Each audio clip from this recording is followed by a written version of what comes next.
to Savvy the Business Podcast. I'm your host, Melissa Ambers. Thank you so much for joining me and talking with me today. I have Stephanie on um, that I came across her on LinkedIn. And I always let everybody know I stalk people. I go to social media and I stalk people. I look, see what they're doing, how they're hanging out, different things like that. Not only just to get to know a person and then I reach out and make a connection with them, but also when I bring them on the podcast, I want you to know that it's just not a random person I pick. Well, kind of, sort of is random, but I have, checked them out. They are who they say they are. So let's get into it, and we're going to introduce Stephanie to you. Hello, Stephanie. Thanks for joining us. Hey, Melissa, thanks for having me. Absolutely. So tell us a little bit about yourself and why you want to jump on the podcast with us. Sure. Well, I have worked in supply chain and operations management for about 15 years now. And it started when I was really young. I happened upon it. I feel like I was one of those that fell into the career. And I'd always been kind of a math nerd growing up. And my first job was with a regional cell phone company doing demand planning and forecasting and inventory management, and I loved it. So at a really young age, I had already been married, I had a kid, and I decided to alter my career and go into supply chain and operations management. And I've been doing that ever since. And I've worked in every area of contracts management. I've worked with supplier diversity, and I've worked with inventory management, demand planning, S&OP process. So I've kind of been around the block quite a bit, a lot on the client side and now more on the vendor side. And I just wanted to jump on and talk. And there's a lot going on in the supply chain world right now. And I feel like it's a hot topic. It's time to talk about it. No, you're absolutely right. Just seeing all the things that's happening right now, and the craziest thing that everybody's just like, can't believe is you have all of these ships just sitting in the water. Right? It's like they're just sitting there, just waiting to their turn, and it's like that is so crazy that that is reality right now, and just seeing that that is realistic and not a movie. It's like it's just mind-boggling. And even before COVID, there's been a lot of organizations that was real iffy on their processes, making sure that SOPs are up to date, their systems, that their staff have the skills that's needed. And it's just, okay, come to work, here's a body, you know what to do type thing. And not really digging deep into, is it still viable right now? Does it still make sense? So what are your thoughts on that? Post COVID, and here we are. I mean, pre COVID, and then here we are post COVID, and it's like we're still kind of the same thing. And a lot of organizations still do not understand how they need to shift and do some things differently. Right, absolutely. I think that before COVID, a lot of times we were just a means to an end. We were just some department that we had to have in order to get things from point A to point B, but people didn't really understand the impact that we could have. Right. And now with COVID, it's shifted completely to, yes, this is point A to point B, but there's so much more that can go along with it when you get into the second tier and third tier suppliers and where things are really coming from, the sustainability aspect. You also have just the strategic aspect of where your vendors are placed and how these vendors are working to partner, really want to partner with the business to make a long-term relationship.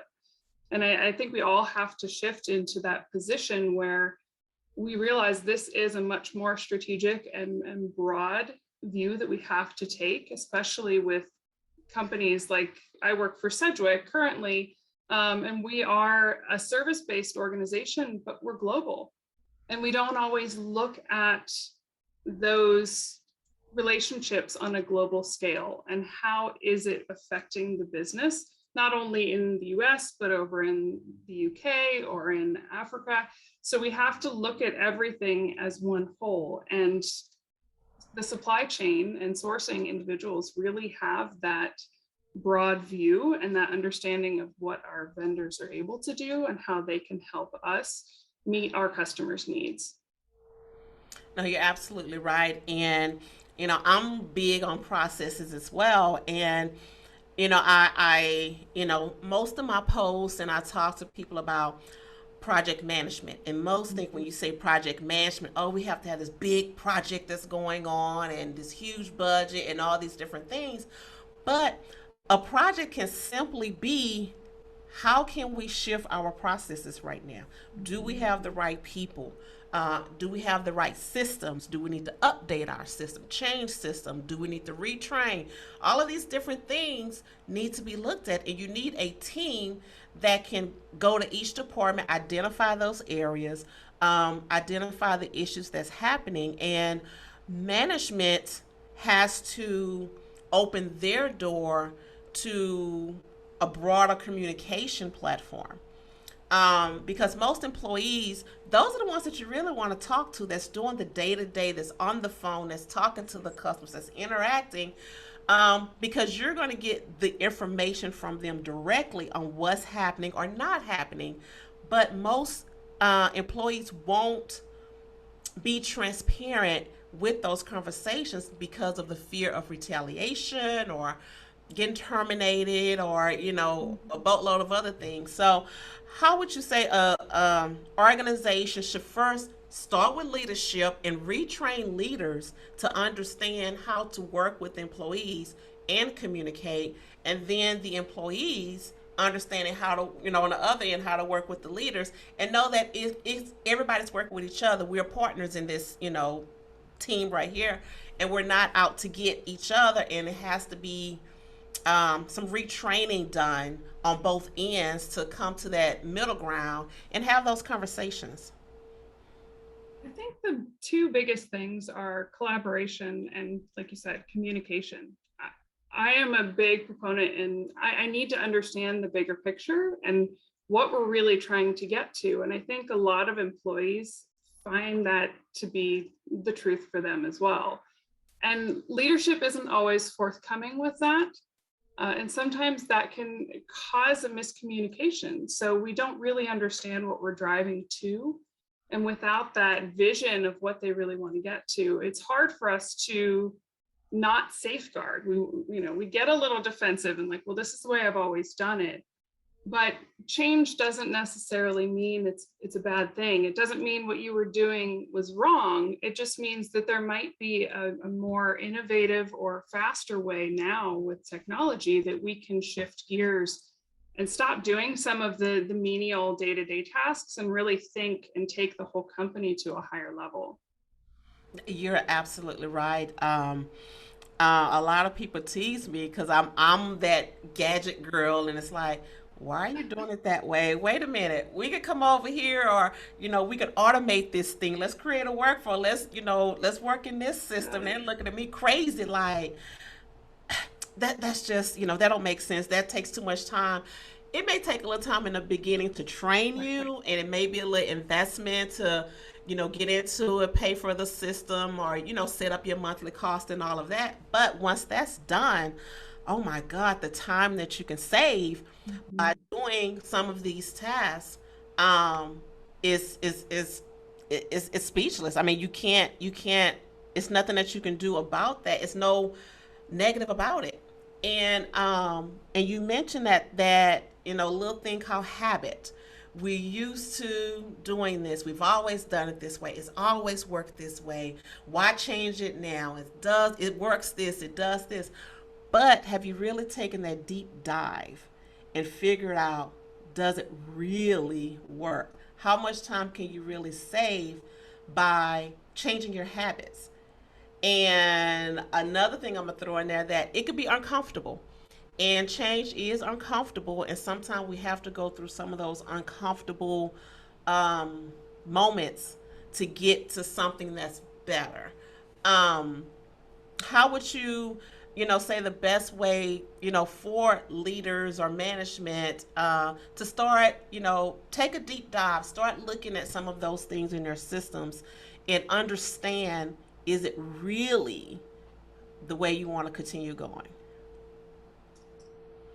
Well, how to get them to understand? Well, I mean, we have to have a conversation in their language. So, I mean, we need to be able to speak about the cost. We need to be able to speak about the risk Yes. and how this is going to affect it and what kind of timelines we're talking about.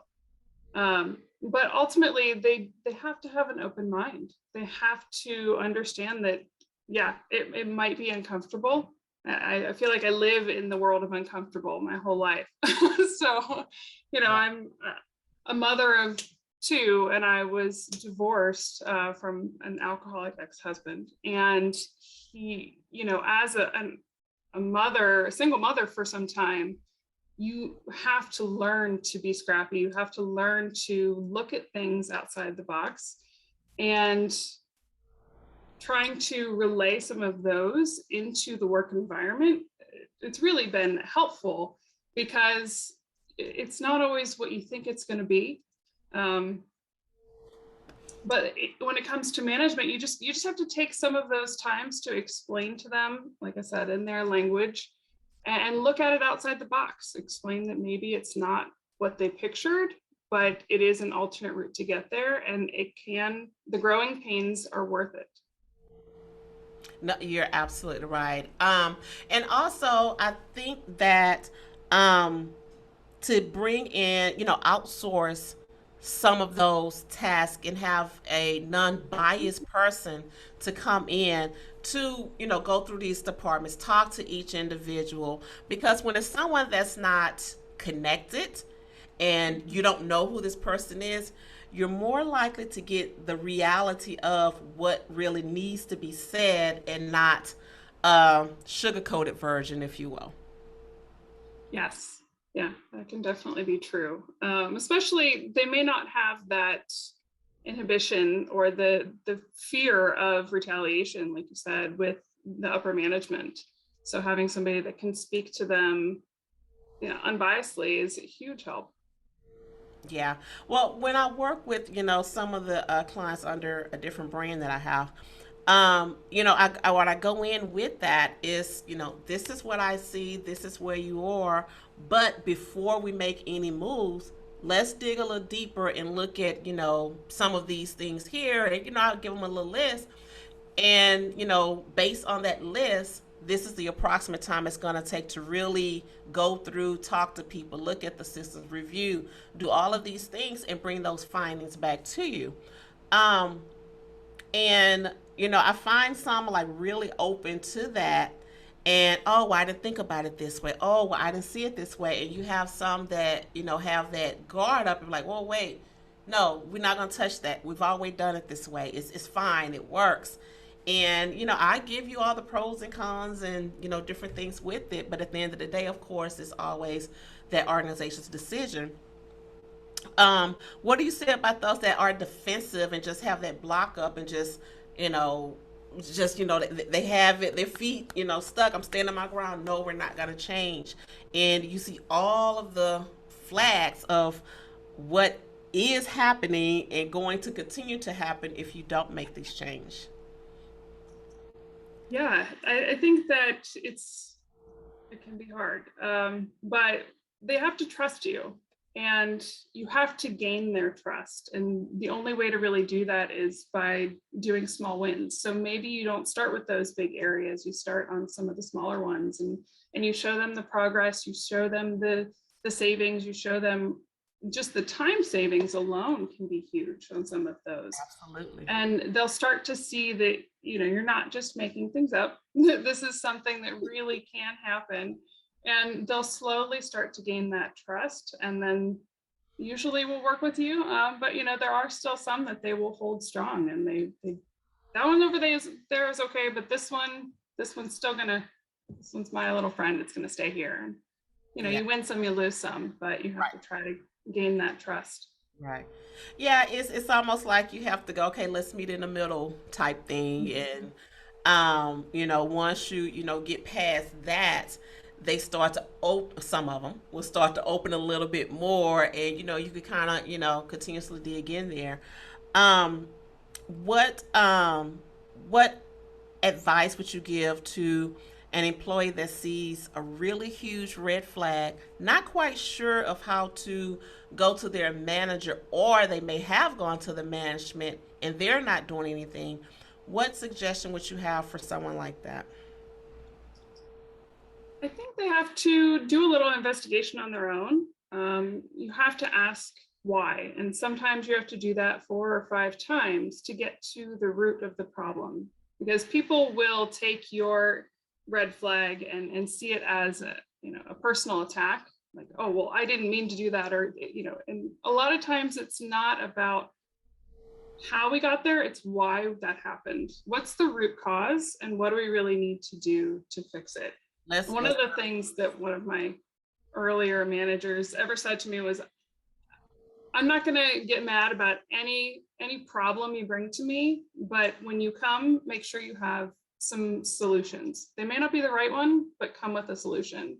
So I would recommend that if they have any information about it, come with all the details, make sure it's accurate, and come with some possible solutions. Now, I'm glad that you said that. That is really the best way to do it, and not just we have a problem and you're standing there like a deer in headlights. Is we have a problem and because of this we can do this, or whatever.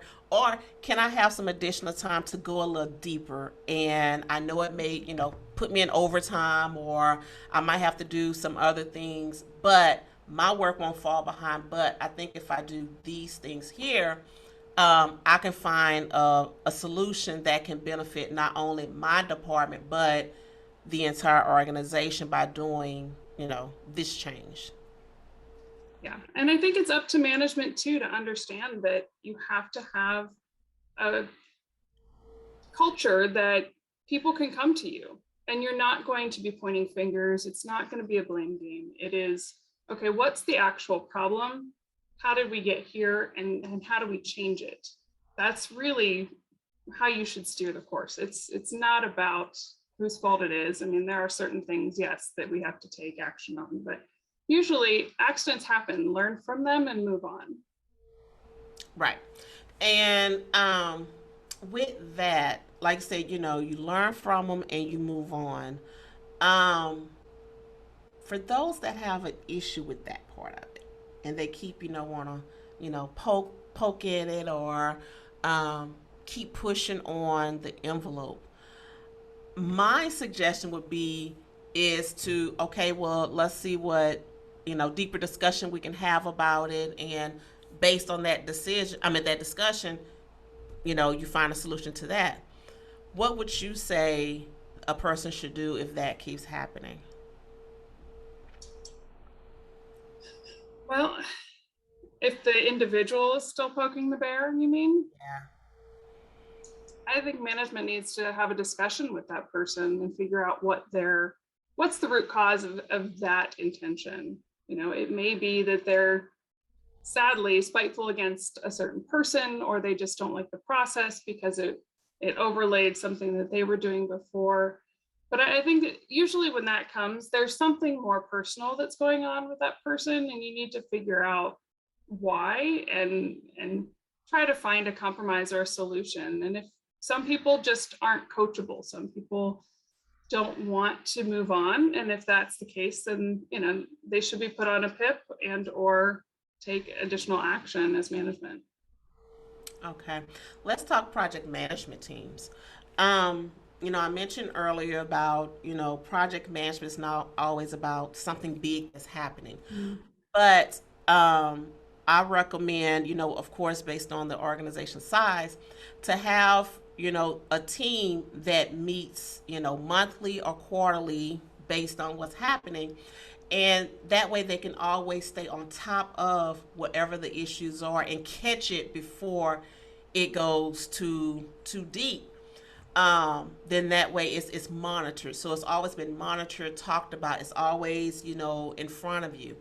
Um, what do you say about, project management teams and having a team that meets on a, regular basis, whether it's, monthly, quarterly, or whatever?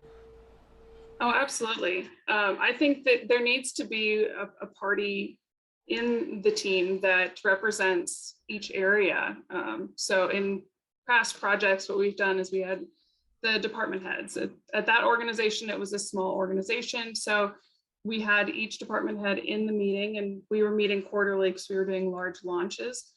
Um, Actually, I'm sorry, weekly, whenever we would have the large launch. And sometimes it was a 15-minute meeting, sometimes it was 5, sometimes it would go an hour, depending on what the project was or what hangups we were having. But we found that they ran a lot smoother, a lot more quickly, and everybody knew their roles to play when it became this cyclical event that everyone took part in. And there were meeting notes, everyone was tracking, and it was like, nope, this is what I have. And then it was great. We went along our day and the projects launched successfully. So absolutely having everybody there that can represent their area of expertise and can give feedback, because I feel like a lot of times we run into issues when the right side doesn't know what the left side is doing.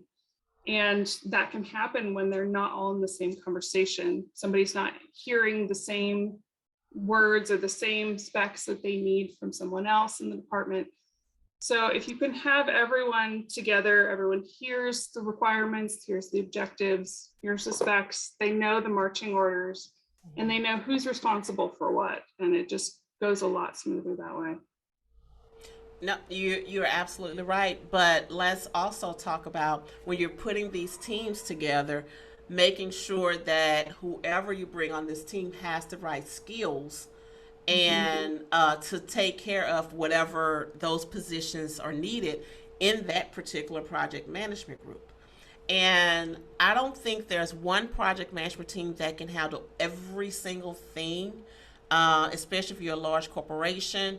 So you may have to have multiple teams to handle certain things or certain tasks to make sure, one, you're not overwhelming them and there's no confusion and overlapping and all of that, but making sure you have the right skill set for each person that's a part of your project management team.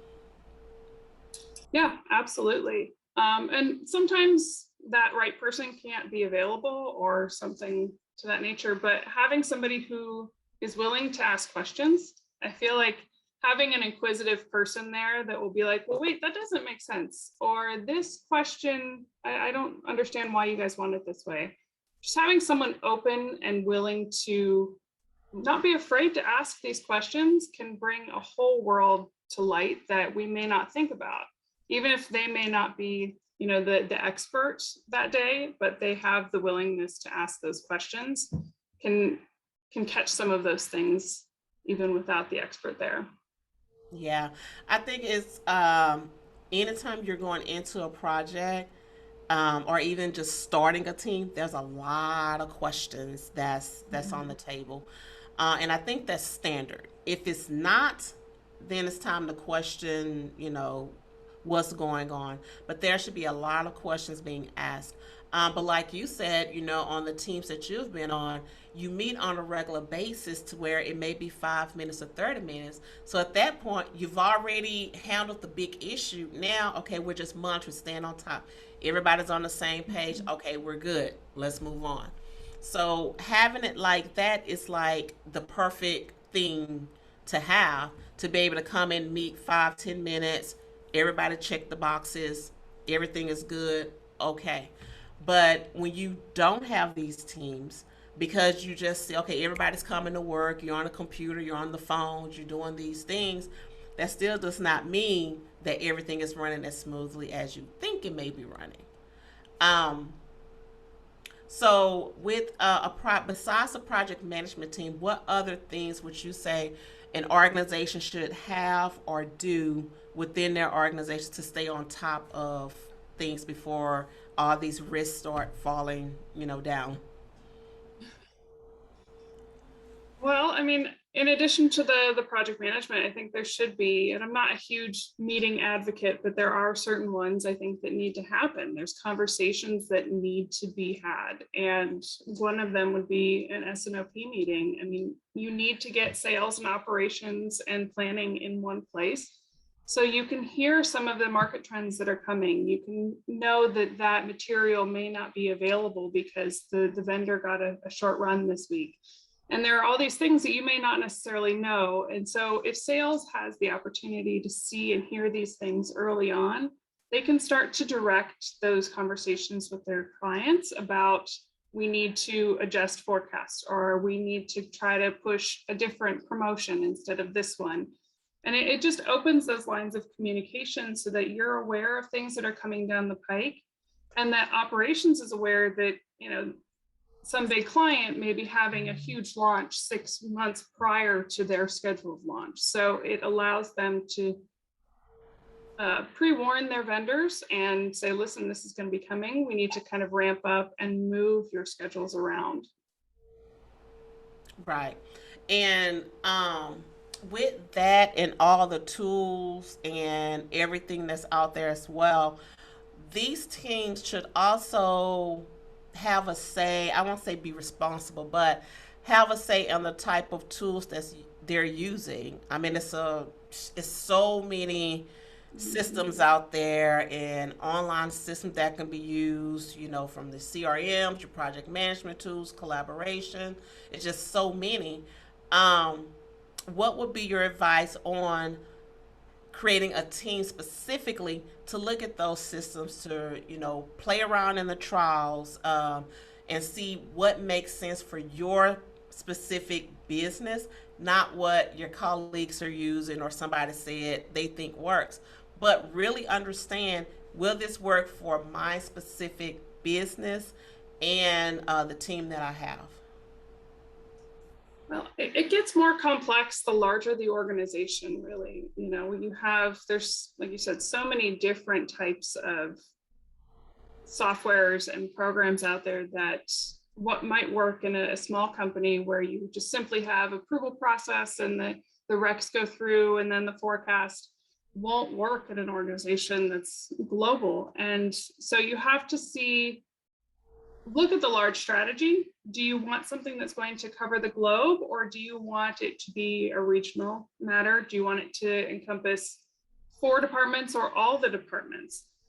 Certain things marketing may not necessarily need to be involved in a service organization like mine, but we do definitely need to have client services and our suppliers that work with our operations closely. So you have to factor in what areas are talking the most, and how much they're communicating, what information is needed to try to minimize the amount of duplication, because we all get those, you know, vendor surveys and they have the same questions that you get from the same client, and it's just a different survey looking through your data security or something like that. So you've got to make sure that you're trying to minimize, make it as easy as you can for your customers and your vendors to make people want to work with you, but also that it's easy for the employees to use, and something that can communicate across all the different channels almost instantly is really a huge help. I mean, some of the technology that we're seeing with blockchain opens up a whole world where it provides you an audit trail, and it's instant communication amongst all the different touch points in the blockchain. So I don't know if there's a whole lot of softwares available using it in supply chain yet, but once it does, it's going to make things so much easier. I know they are doing some tracking with different packages across the sea once it comes into customs and stuff, but just having that communication where an approval goes into the system and immediately marketing knows that this has been approved, and also your vendor knows that it's been approved, and we're not sending emails back and forth, those kinds of things. So looking at the technology as it's coming and what it can do to, like I said, minimize the touch points, simplify it for everyone, and making sure that the people that need it are involved. If you can get everybody in the company, great, but that may not always be what you want, and it may not be something that's possible depending on your size of the organization. Right. And and that's what I think people um should really realize. It may or may not be available for you specifically, but there's always a workaround right now with, I mean, like I said, it's so many different things out here right now that you could use to create a, um, a system that works seamlessly and is more efficient than what you're currently using right now. With what would you say about companies that's not quite sure about outsourcing some of their non-core services, or just bringing in someone from the outside to help navigate through some of these risks that they're having and help them to come up with the plan? Well, I think they need to do a cost benefit analysis. I mean, you need to look at how many people are you planning on outsourcing, or what services are you planning on outsourcing? Is it something that is not in your area of expertise, especially in smaller companies, these local small businesses? If it's better for you to outsource bookkeeping because that's not your area of expertise, and it's going to free you up to do your core business and gain more clients, then absolutely outsource that, and don't give it another thought. You'll probably have more headaches if you try to keep it in-house. But for a larger organization, you need to look at, what are your full-time employees? Are you going to be outsourcing, a portion of them, all of them, one department? And are they going to do it more efficiently than what you're doing it, so that you can focus on your core benefits and your core business? But it depends on the values as well. So there's a few different layers, because if you're an organization and you want to keep it completely US based, you want to have, a particular group of employees, or you want it to all be local, then it may not be a benefit, regardless of the cost, for you to outsource that. What would you say to organizations now that which is just about everybody that's having the supply chain issues? What would you suggest that they do differently as everyone is navigating through this headache? Yeah, unfortunately, I'm not sure there's anything that we can do immediately that's going to change, Right.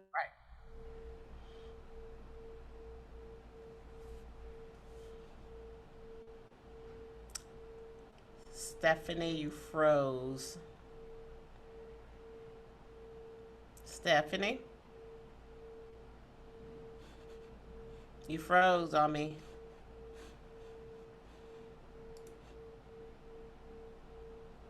Hello.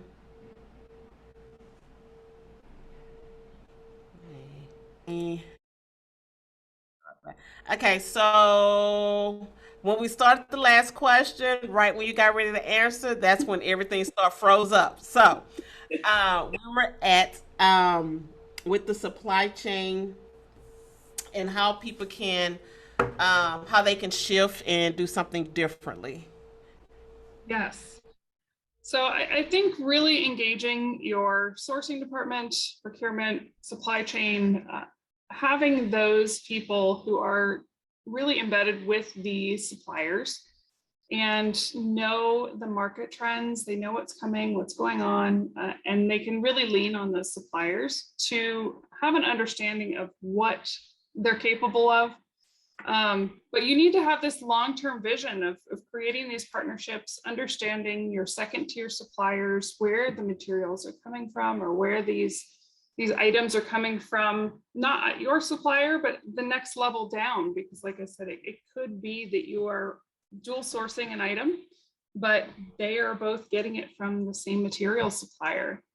So we need to understand the broadest scope of our risk and what it can really mean for us, and have contingency plans in place. I mean, we all want to live in this idealistic world, but things happen, plans shift and change, and we need to know, if this is what's going to happen, or if they don't come in on time, then this is the plan that we take. This is plan B or plan C, and be ready for that and have those plans, and know throughout the organization not just how you're going to shift where your materials are coming from, but also what is sales' role in that, and how will they manage the clients, and how will they have those conversations, and what direction do they need to take? Because it may be times when you need to shift according to what your customers' forecasts are as well.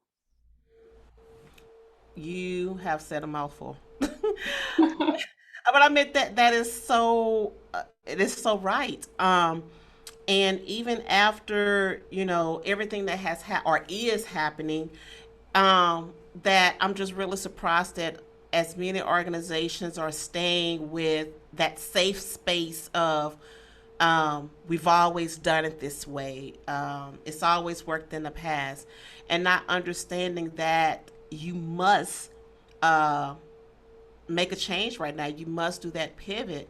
And I've had a couple people say, "Oh, stop saying new normal. We don't have a new normal." I'm like, "Yes, we do." If you go back to 9/11, yes, security hyped up everywhere. The airports, everything was just crazy and security everywhere. But it's become our new normal that we're used to having to go through all these security checkpoints and taking off your shoes and your belts and all this stuff as you go through the airports now. That's become a normal for us. So that's our new normal right now. And even with COVID, post COVID, everybody's still trying to get back to, just a regular life. I won't even say what we used to be, but just a regular life. And once everything is caught up and things are kind of back where we feel that is okay, there's going to be a change, not only how people work, but it's in the news every day. People are not going back to work. They want the hybrid or the remote options. They've started businesses. They've decided to stay home with the kids and make sure that they're taken care of. So a lot of things have changed. And before, you couldn't find work, it was no jobs anywhere. But now people are not going back to what it used to be, because when we shut down, they realized it was a difference, and not realizing, wow, I was spending this much time doing these things, or traveling for business, or at work, and not realizing my kid was here, or this was happening, or that was happening. And everybody had that awakening moment or moments throughout 2020. Um, so for those that still, we're going to go back to where we were. No, we're not doing remote. No, we're not doing hybrid. No, we're not going to consider it. What would you say to organizations that's in that mode and not really getting it right now? I think same as I would tell anyone that's going through change, you need to take a long, hard look and have an honest conversation with yourself. I mean, the market will ultimately dictate whether or not they will survive. I mean, that's one of the good things about the free market. If they don't pivot, then their clients, their employees, everything will shift away from them. So they are going to have to learn to, but they should look at it more as a fun experience, like an exercise when we were kids and we wanted to look at, what could happen? What are the possibilities? Explore. Right now, yes. And right now we have so many more possibilities than we ever could have imagined when it comes to the business world. Mhm. We just need to figure out what it is we really want. And then what's the fastest road to get there that is the best route for the company? Because, and I say fastest because there's so much innovation, there's so much technology that we can get there. It's so fast and it's changing every single day that we're almost running to keep up with it. But if we take that as this opportunity to, immediately be where we want to be, we can do that. We just need to be willing to go along for the ride and sometimes take a risk. I mean, it might not be normal, but you'll need to have those conversations with your colleagues, your employees, and say, listen, we're going to try something totally different. It might work, it might not. And if it works, great. If it doesn't, here's our contingency plan so we can shift quickly. And I know that's hard to do for some larger organizations, but these are conversations that we need to start having. We need to understand that things are moving faster than we ever thought, and we need to be able to move fast to keep up with them. Right. For the and we've talked about this a couple of times throughout this conversation. For those that don't know, explain what a contingency plan is. It's your backup, right? I mean, we always have a backup plan. I feel like watching those cartoons. They're like, okay, we're going to take this path, but if that doesn't work, we're going to do this one. And so that's what you have to think. You need to be aware of your risks, because once you identify what those risks are, then you can figure out how to plan for that event.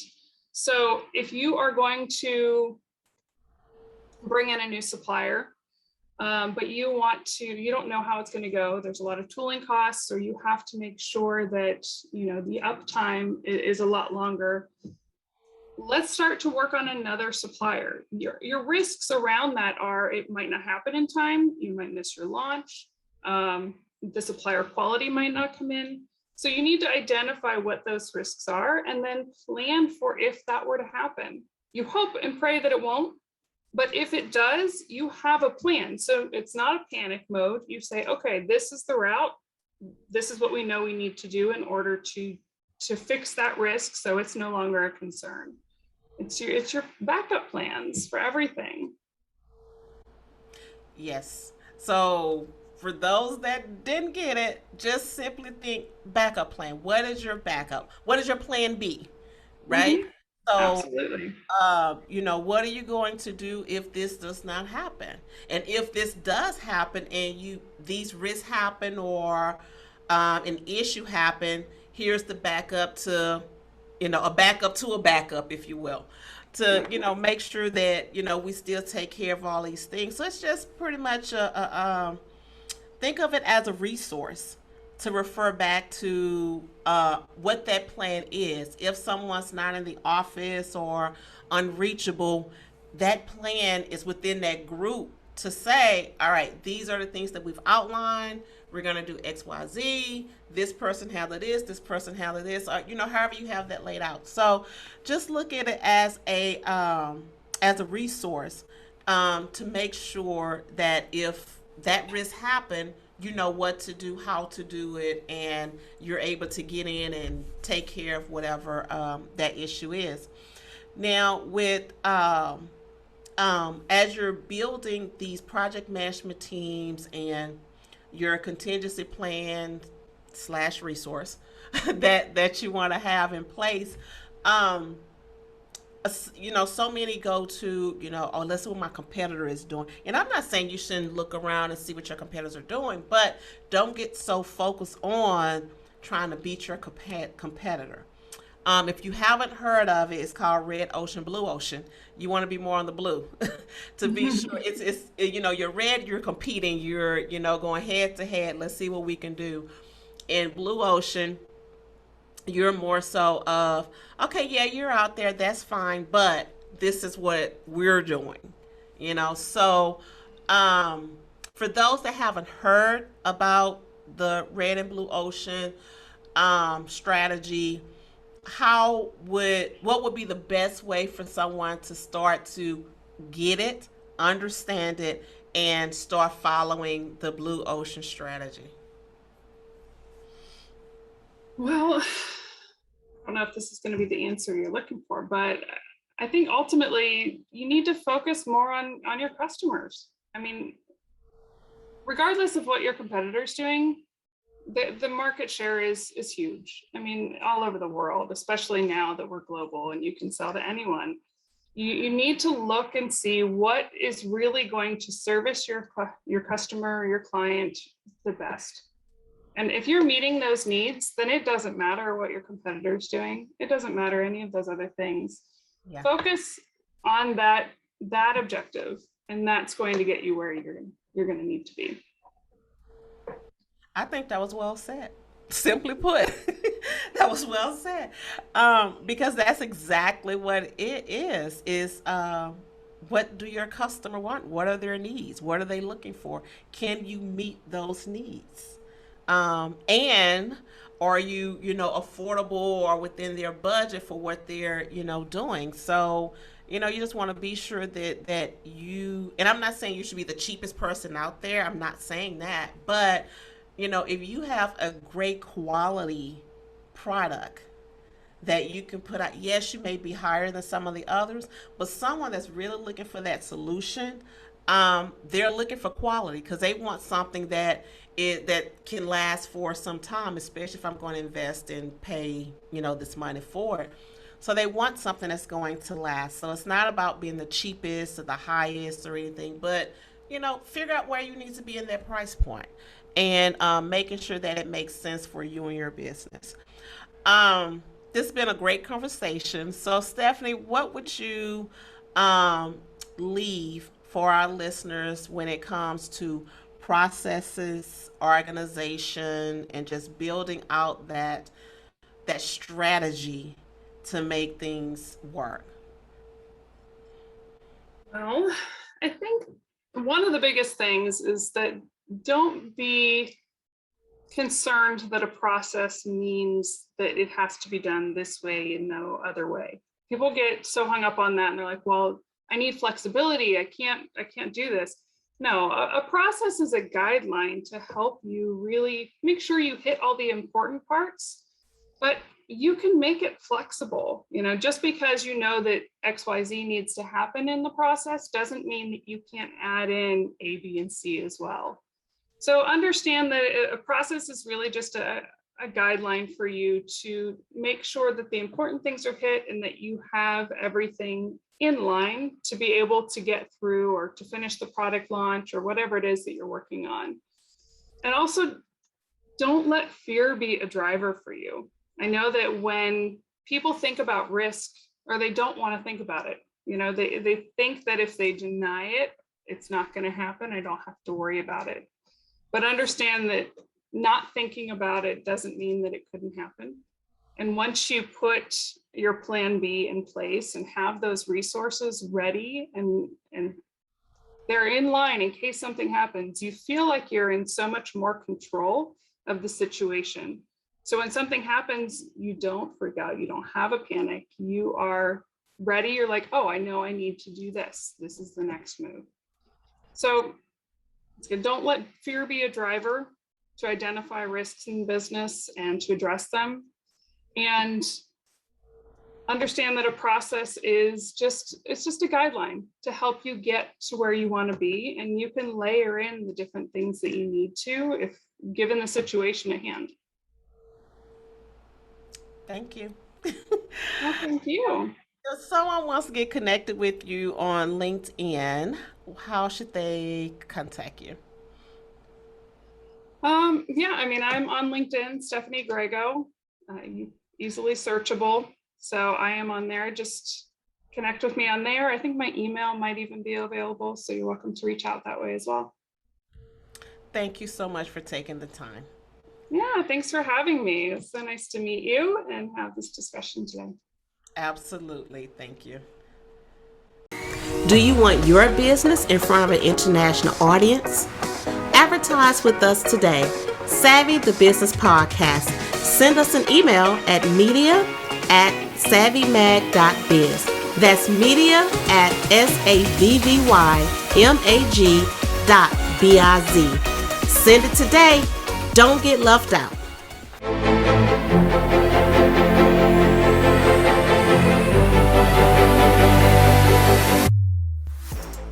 Thank you for joining us on Savvy the Business Podcast. If you want to be a guest, send an email to media@savvymag.biz. That's media@savvymag.biz.